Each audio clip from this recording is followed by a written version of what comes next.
नमस्कार, मैं हूं रजा और आप देख रहे हैं रजाग्राफी की अंतरराष्ट्रीय प्राइम टाइम रिपोर्ट। एक ऐसा वीडियो जिसमें पूरी दुनिया की तमाम बड़ी खबरें आपको आसान भाषा में मैं आपको बताता हूं। अगर आप हमारे चैनल पर नए हैं तो चैनल को सब्सक्राइब कीजिए, और अगर दुनिया की और भी बड़ी खबरों के लिए, इजराइल फिलिस्तीन अपडेट के लिए, मिडिल ईस्ट के लिए अगर आप जानकारी चाहते हैं तो ये मेरा है दूसरा चैनल रजाग्राफी अनस्क्रिप्टेड। जाइए और उस चैनल को भी चेक कीजिए, बहुत सारी अपडेट है। सबसे बड़ी खबर यह है, अमेरिका और बर्तानिया टेंशन में है कि रशिया ईरान की न्यूक्लियर हथियार बनाने में मदद कर सकता है। जिस तरह से दोनों ईरान और रशिया एक दूसरे का सपोर्ट कर रहे हैं, मिलिट्री सपोर्ट कर रहे हैं, हथियारों का लेन देन कर रहे हैं, ऐसा भी हो सकता है कि ईरान की मदद हथियार बनाने में, वो भी परमाणु वाले, रशिया कहीं मदद न कर दे।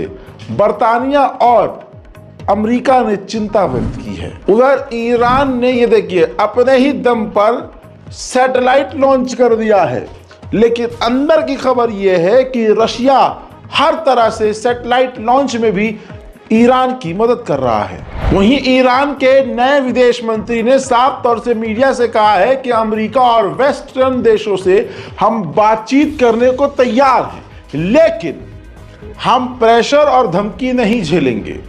हम कंस्ट्रक्टिव बातचीत करके मामले को हल्का करने के लिए, टकराव खत्म करने के लिए बात करने को तैयार है, लेकिन हम दबेंगे नहीं। उधर अफगानिस्तान को ईरान तगड़ा झटका देने वाला है।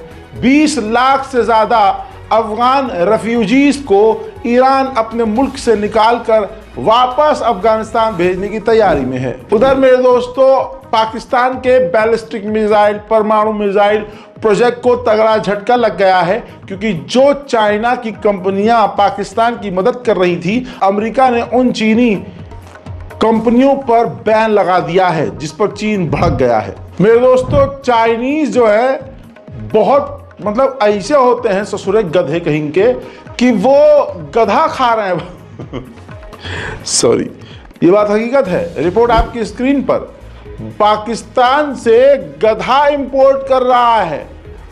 जी हां, चाइना, और डिमांड इतनी ज्यादा है कि एक गधा 3 लाख रुपए का है। पता नहीं ऐसा क्या है भाई साहब गधे में, अल्लाह माफ करे भाई। खाओ, खूब खाओ गधा। थोड़ा सीरियस खबर सुन लीजिए, गधे के चक्कर में मत पड़िए। हजरात, पाकिस्तान और अफगानिस्तान के रिश्ते इतने खराब हैं कि अफगानिस्तान से पाकिस्तान ने अपने एम्बेसडर को हटा लिया है। मालदीव के राष्ट्रपति मोइज़ू ने भारत के खिलाफ जहर उगला, लेकिन भारत ने आदत के मुताबिक मोइज़ू की, यानी मालदीव की मदद की। भारत के दौरे पर मोइज़ू आने वाले हैं, लेकिन उससे पहले चाइना ने अपना जहर निकाल दिया है मालदीव पर, और अंतर्राष्ट्रीय पॉलिटिक्स का जो है अपना खौफनाक चेहरा दिखा दिया है, और मालदीव के साथ डील कर ली है कि कर्ज से बचने के लिए और प्रेशर खत्म करने के लिए चाइना मोटा लोन मालदीव को देगा।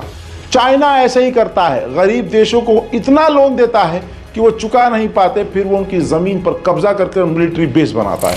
उधर अमेरिका ने चाइना के इलेक्ट्रिक व्हीकल पर 100% पूरी तरह से पाबंदी लगा दी है, और 50% सोलर पैनल जो चाइना बनाता है उस पर पाबंदी लगा दी है। उधर चाइना J-35 अपने खतरनाक लेटेस्ट जनरेशन का फाइटर जेट बना चुका है और उसकी टेस्टिंग कर रहा है। हजरत, चाइना एक और खतरनाक कदम उठा चुका है, वो हवा में अपनी एक सेना बना रहा है। तस्वीर आपके सामने, ये उड़ता हुआ जो बलून आपको दिख रहा है, खतरनाक है।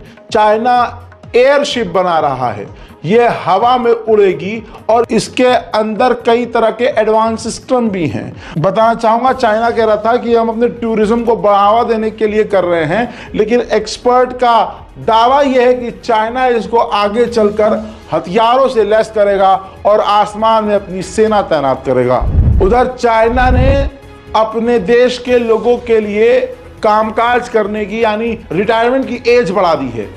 मर्दों की एज 63 साल कर दी है, 63 ईयर्स तक अब वो काम कर सकते हैं, उसके बाद रिटायर होंगे, और महिलाओं की रिटायरमेंट एज 58 कर दी है। मेरे दोस्तों, शेख हसीना जो बांग्लादेश की पूर्व प्रधानमंत्री हैं, उनकी मुश्किलें बढ़ती जा रही हैं। टोटल उन पर 155 केस दर्ज हो चुके हैं। वहीं बांग्लादेश की शेख हसीना का एक ऑडियो वायरल हो रहा है, जिसमें शेख हसीना पूर्व प्रधानमंत्री से बात कर रही हैं बांग्लादेश के, और उनसे कह रही हैं कि मैं जल्द बांग्लादेश लौटूंगी। वहीं बांग्लादेश चीन के आगे गिड़गिड़ा भी रहा है। बांग्लादेश की नई सरकार ने चीन से रिक्वेस्ट की है कि आप जो ब्याज हमारे लोन पर ले रहे हैं हमसे, मेहरबानी करके वो कम कीजिए। हजरात, उधर अमेरिका की एक डेलीगेशन जो है बांग्लादेश के फिलहाल जो अभी बनी गवर्नमेंट है उससे मिली है, और अमेरिका ने कहा है कि हम बांग्लादेश की पूरी तरह से मदद करने को तैयार हैं, और अमेरिका बांग्लादेश को मदद के तौर पर $200 मिलियन रकम देने को तैयार है। उधर ढाका यूनिवर्सिटी के प्रोफेसर का खतरनाक बयान वायरल हो गया। उन्होंने कहा कि हमें भारत पर भरोसा नहीं है, न हमें भारत पर भरोसा करना चाहिए, हमें पाकिस्तान पर भरोसा है और पाकिस्तान से न्यूक्लियर डील करनी चाहिए। देखिए, In order to change the Indian habitual perception, our only answer, as I feel, is nuclearization. Nuclearization does not mean that we have to be a nuclear power. Nuclearization, I mean that we have to develop a nuclear treaty with our former adversary, Pakistan. Pakistan is the most reliable, trustworthy security ally of Bangladesh. This is exactly what the Indians want us not to believe. This is exactly what Awami League wants us not to believe. But this is exactly what, Pakistanis, their herds burn out. They may not ask formally for forgiveness, but they don't want to see us become an Indian vassal. They will do anything, I can assure you, they will do anything to protect us from the Indians. Japan की ये जो सरकार है, चीन के खिलाफ Asia में ही एक नेटो जैसा संगठन बनाने की तैयारी कर रहा है, जिस तैयारी ने चाइना की नींद उड़ा दी है। हमारे इलाके में जितने देश हैं, सबका एक संगठन जापान बनाएगा, और इसका काम चीन पर नजर रखना और चीन के खिलाफ मजबूत होने का होगा। भारत और चाइना के बीच बड़ी डेवलपमेंट ये हुई कि एक लंबे समय के बाद भारत के 4 इलाकों से काफी पीछे चीन की फौज हट गई है, और ऐसा नहीं है कि भारत पीछे नहीं हटा, भारतीय फौज भी कई इलाकों से पीछे हटी है। एक लंबे समय के बाद चाइना और भारत के बॉर्डर का तनाव कम होता हुआ नजर आया है। मेरे दोस्तों, आर्मीनिया भारत से पिनाका एयर डिफेंस सिस्टम और साथ ही अस्त्रा नाम की मिसाइल भारत से रिले वाला है। इसी के साथ आपको बता दूं कि अजरबैजान टेंशन में आ गया, और आपको ये भी बता दूं कि अब तक का सबसे बड़ा आर्मीनिया मिलिट्री पार्टनर भारत को बना चुका है। भारत से 95% हथियार आर्मीनिया ले रहा है। वहीं आर्मीनिया ने भारत से अपने एडवांस फाइटर जेट Su-30 को अपग्रेड करने के लिए मदद भी मांगी है। मेरे दोस्तों, सनसनीखेज खुलासा यह है कि बिन लादेन का बेटा बताया जा रहा है जिंदा है, और अफगानिस्तान में अलकायदा को लीड कर रहा है और वेस्टर्न देशों में बड़े हमले करने की प्लानिंग कर रहा है। वहीं इराक साउथ कोरिया से एडवांस एयर डिफेंस सिस्टम खरीदने की तैयारी में है। अफ्रीका के देश कोंगो, वहां पर मिलिट्री कूप करने की कोशिश की गई, मिलिट्री को भड़काकर, जो फेल हो गया।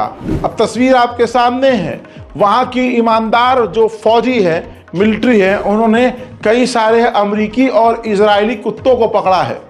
जी हाँ, जिसमें आप देख सकते हैं गोरे नौजवान मौजूद हैं। ये वहां के फौजियों को, कमांडरों को भड़काकर कब्जा करवाने की तैयारी में थे। उधर वेनेजुएला इजराइल और अमेरिका के खुलकर खिलाफ रहता है, और वेनेजुएला ईरान के साथ रहता है। ऐसे में बड़ा अपडेट यह है कि वेनेजुएला ने अपने देश से 6 लोगों को गिरफ्तार किया है, जिनका प्लान था वेनेजुएला के राष्ट्रपति को कत्ल करना। बड़ी बात यह है कि इन साजिशकर्ताओं में अमेरिकी इजरायली लोग मौजूद हैं, और इतना ही नहीं, अमेरिका का एक नेवी ऑफिसर भी शामिल है। मेरे दोस्तों, CIA अमेरिका की ये कत्लेआम प्लान कर रही थी, नरसंहार राष्ट्रपति के साथ साथ न जाने किस किस को मारने का प्लान था, जिसके बाद बड़ी कामयाबी वेनेजुएला की इंटेलिजेंस को ही। उन्होंने 6 लोगों के साथ साथ 400 अमेरिकी राइफल को भी जब्त किया है वेनेजुएला के अंदर से ही। मेरे दोस्तों, फ्रांस ने ऐलान किया है कि हम एक खतरनाक एडवांस राफेल फाइटर जेट बनाने वाले हैं जो Su-35 समेत दुनिया के तमाम एडवांस फाइटर जेट को पछाड़ देगा। तुर्की अपने ही दम पर पूरी दुनिया में 65% अपने UAV ड्रोन बेच रहा है। जितना वेस्ट के देश मिलकर अपने ड्रोन नहीं बेच रहे, अकेला उससे ज्यादा तुर्की पूरी दुनिया में अपने ड्रोन एक्सपोर्ट कर रहा है। उधर भारत के मुसलमानों पर पूरी तरह से हिंदू संगठन और मोदी सरकार हमला करने के लिए नए नए पैतरे अपना रही है। राजस्थान के भिड़वाड़ा के इलाके में एक और मस्जिद पर विरोध दर्ज किया गया और कहा कि यह अवैध मस्जिद है। पूरे भारत में जितनी भी मुसलमानों की मस्जिद है सबको अवैध बताया जा रहा है। ये संयोग नहीं दोस्तों, यह प्रयोग है जो मोदी सरकार और उनके लड़चटों के द्वारा किया जा रहा है। बताना चाहूंगा कि अब जो राजस्थान की गवर्नमेंट है और राजस्थान का MLA है, मस्जिद के बाहर खड़ा होकर आपत्तिजनक बयान दे रहा है और आड़े टेढ़े बातें, भड़काऊ बातें करते हुए कह रहा है कि हम इनको गिरफ्तार, मुसलमानों को गिरफ्तार करवाएंगे और इस मस्जिद को हड़ाल में गिरवाएंगे। सुनिए पहले ये वीडियो। और इसका रिकॉर्ड ढूंढ रहे हैं हम। नगर पालिका को प्रशासन को आदेश दे दिया कलेक्टर ने और पूरा प्रशासन अपना सहयोग कर रहा है। जितने अपराधी हमारे पत्थरबाजी की उनको अरेस्ट करवाएंगे अभी, उसके लिए भी टीम रवाना हो गई। और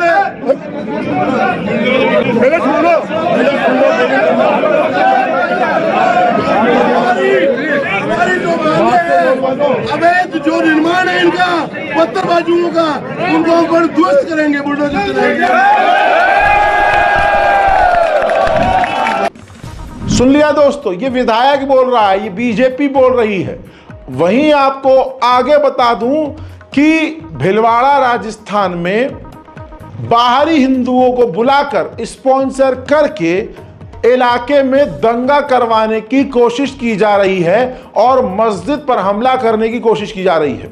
ये जो बाहरी हिंदू राजस्थान पहुंचे हैं मुसलमानों का नरसंहार करने के लिए, उनको जो खाना पानी खिलाया जा रहा है संगठन के द्वारा, उसी दौरान उन आतंकवादियों में से किसी आतंकी ने वीडियो बनाकर पोस्ट किया है जिससे साजिश का खुलासा हो रहा है। अब वो वीडियो भी आप देख लीजिए। ये भाई साहब की लहसुन की ये बोल भी जाजपुर में मस्जिद हटाने की तैयारी में मस्जिद हटाने की तैयारी में खाना खा रहे हैं।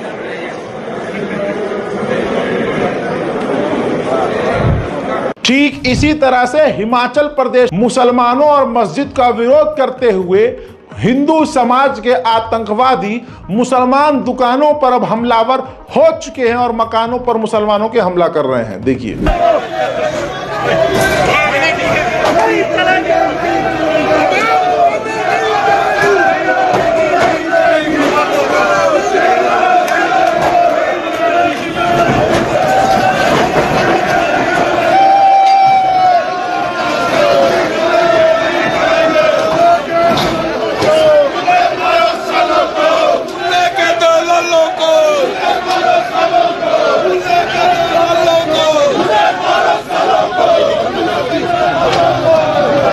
उधर यूपी के बिल्हौर में बीजेपी का MLA राहुल बच्चा, जिसकी हरकतें बच्चों वाली नहीं गुंडे वाली है, रबीउल अव्वल आज 12 वफात का दिन है।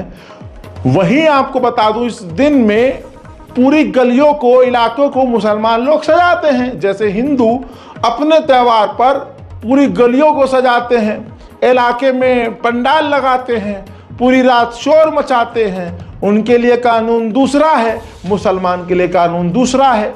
अब दोस्तों, क्योंकि बीजेपी है और राहुल बच्चा है, बीजेपी का नेता है, जब उसने देखा कि अरे मुसलमान लोग गली को सजा रहे हैं ईद उल मिलादुन नबी के मौके पर, तो इनकी भावना आहत हो गई। भावना ना हो गई, पता नहीं गधे का पिछवाड़ा हो गई, हमेशा दुखता ही रहता है। उसके बाद राहुल बच्चा पहुंच गया उस इलाके में और पूरी गली में जो मुसलमानों ने सजावट की थी और टेंट लगाया था उसको उखाड़कर फेंक दिया। जब यही लोग कावड़ लेकर निकलते हैं तो आधे देश का पूरा रोड आधा जाम कर देते हैं और पूरी रात डीजे बजता है। इतने एक्सीडेंट, इतने ड्रामे, इतने क्लैश, इतने हमले होते हैं कि पूछो मत। गांजा फूंक कर एक भीड़ चलती है और मुसलमानों पर और दूसरे लोगों को परेशान करती हुई चलती है, हमला करती हुई चलती है। वहां पर ओके है, लेकिन मुसलमान शांति से प्यार से अगर गली सजाता है तो इनकी वहां भी भावनाएं आहत हो जाती हैं। अल्हम्दुलिल्लाह इससे दिखता है कि ये कितने कमजोर हैं और मुसलमान कितना मजबूत है। दिखता है कि इनका अंदर से जो है, जिसको भी ये मानते हैं, ये इनकी मान्यता कितनी कमजोर है और मुसलमान का ईमान कितना पक्का है। ये खौफ होना चाहिए। पूरे इलाके में सजावट को राहुल बच्चा तोड़कर अपने आप को तुर्रम खां समझ रहा है। देखिए इतना टेंट लग गया, किसी ने ध्यान नहीं किया कि परमिशन है इनके पास। अभी रात लगाए हैं। नहीं यार, 1 घंटे में लगता है क्या? ये लगने में कितने घंटे लग जाएंगे? क्या बकवासबाजी करते हो आप लोग? जो इतना बड़ा टंडीला लग गया पूरे में और खाने बगल में है, मतलब कोई परमिशन पूछने वाला नहीं है इनके पास। मेला चल रहा है, मेले तक बराबर गोर बात जा रही होगी, ऐसा तो है नहीं। सीधे पूछेगा परमिशन, ये कह रहे हैं तो सीधे तो पहले लगाना शुरू किया तो सबका नहीं पूछा गया भाई।